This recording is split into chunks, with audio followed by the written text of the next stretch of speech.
it's Redshirt and today's Daily Challenge number 15. And here comes the one and only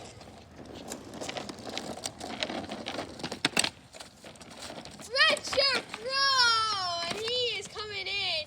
Again, today's Daily Challenge is number 15, and today's Daily Challenge is to make an environmental picture on your driveway, which means using stuff in nature to make things that could exist.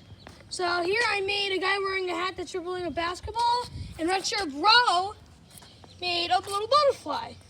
And Easter Bunny. And we'll also name Easter Bunny a basket out of chalk. So that's today's Daily Challenge. Hope you guys have fun. Peace.